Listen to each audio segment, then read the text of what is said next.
Before I get started, I'm going to show you what the barn looks like that I built for the Avion.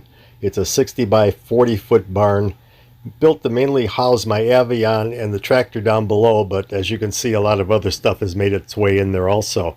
I built it with a 16-foot ceiling so I could stand on the roof of the Avion and work comfortably. Here's October of 2013. This is what the strategy is going to be. We've got this gray material that we put down for many years, and it's hard as a rock. I don't think we're going to be able to get it off. So we decided rather than do that, we're going to clean the roof down real good and get this stuff cleaned down the best we could, and then we're going to put the tape right over that. Our theory being that it's strong enough that the tape will adhere to it. Okay, well that didn't work out too good.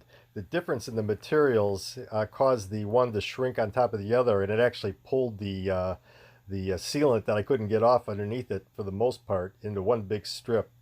Around these roof vents, you can see how dirty and cracked they are. I'm going to be taking these covers and putting them back over them when I'm done. But before I do, I'm going to take Flex Seal liquid in clear to put onto the roof vents, and then I'm going to be using Flex Steel Gray to paint over the air conditioner cover. That should help strengthen all of them up and make them better and more water resistant than they are right now.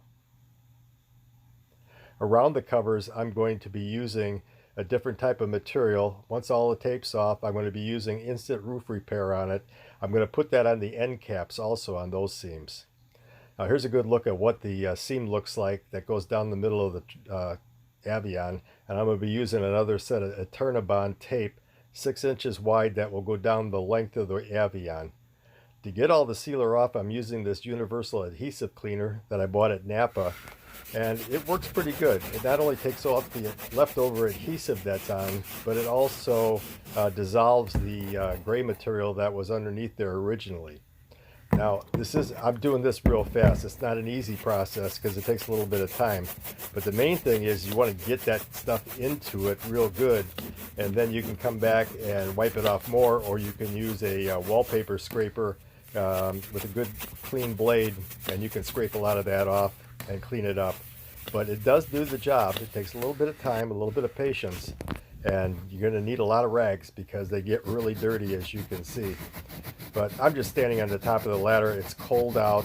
I'm just brushing it a little bit with the rag to try to give you some idea of the process and how easy it is to come up with. My son and I have worked on this thing for about 4 hours, and we're probably halfway done to what we need to do. We're using a heat gun.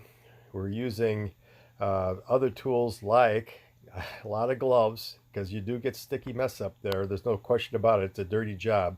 Also using the wallpaper scraper with a lot of blades because they're going to get clogged up all the time. And you're going to need a lot of rags. Lots and lots of shop towels. Even with the best of materials, this is going to be a long and tedious process. But when I'm done, this thing will be done the right way once and for all.